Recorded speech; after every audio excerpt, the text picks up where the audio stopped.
Hello, everybody. It's Delano Dyer back again, Christ Life TV Ministries. Coming back again with Proverbs series. This time we're getting into chapter 12. So we'll just read and I'll just give some commentary on some notes and things that came to mind. And without further ado, here we go. Proverbs 12. Whoever loves discipline loves knowledge, but he who hates reproof is stupid.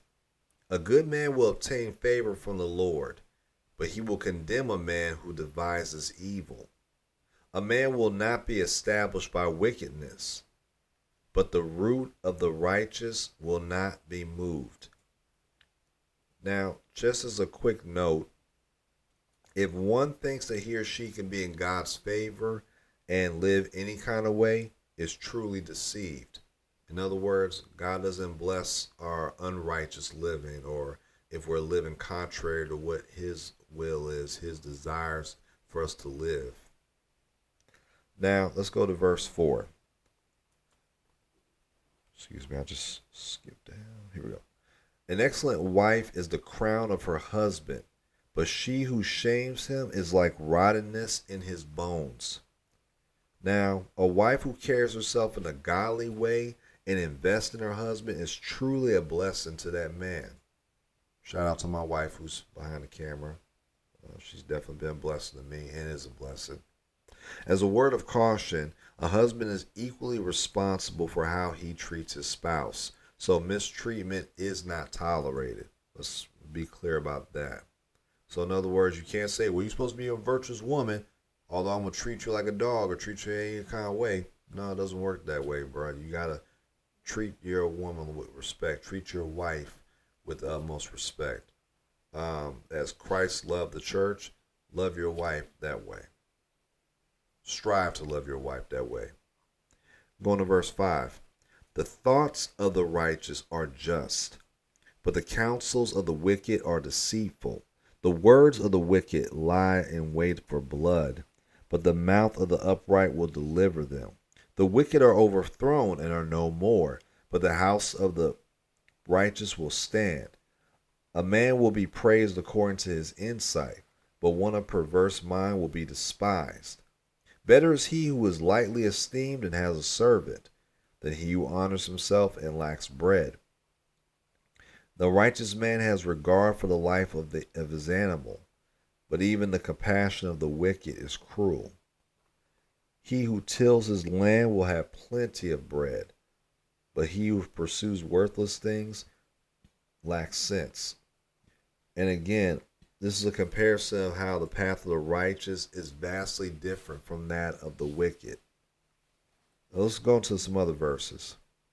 The wicked man desires the booty or the treasures, if you will, of evil men, but the root of the righteous yields fruit.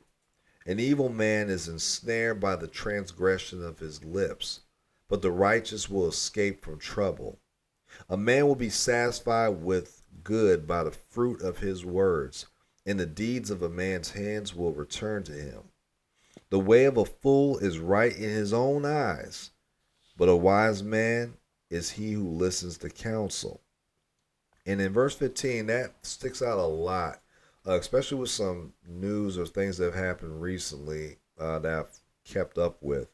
For example, as far as the way being right in someone's own eyes, but a wise man is he who listens to counsel.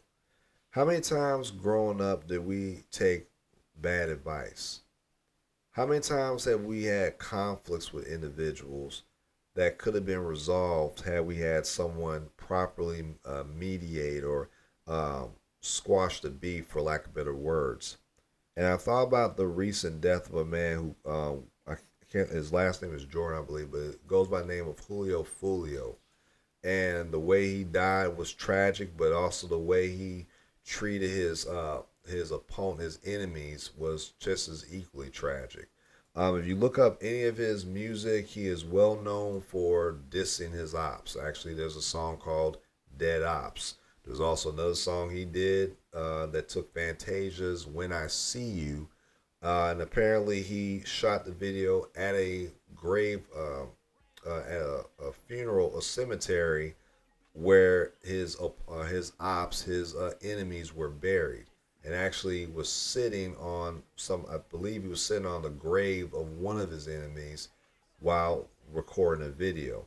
Let's just put it this way: with that particular type of rap or that subgenre, I believe they call it drill rap. It is, man, it goes beyond just a small tap, a verbal play on words. They'll utterly disrespect you and then some. And unfortunately, and I'm sorry that that man's mom lost his child and the siblings, but it's just no winning in this. And if you really follow that story, the ones who are responsible for his death, even those who never pulled the trigger, all those individuals are now facing life in prison or death or the death penalty. That's not off the table yet. But if someone had came and gave these young kids counsel, don't go down this path. You want to see where this takes you? Look at somebody's grave. You know, the same place that some people will disrespect other people. Or go to a prison where they're never going to see the light of day as a free man or free woman. Do you really want that for yourself? So if you before you go out here and do something crazy, i.e., stupid, like I said in the earlier verses, really think about what you're doing. Please think about what you're doing, because if it's something that's going to cause you to harm somebody else, take another person's life, you don't end a beef that way. You actually keep it going, because if you take one person out, you can't take everybody out, and then they're gonna go retaliate against you, and it goes back and forth, and it's virtually never ending. No peace, no godly solution in sight when you live in that way. But I digress. Verse 16: A fool's anger is known at once, but a prudent man conceals dishonor. He who speaks truth tells what is right, but a false witness, deceit.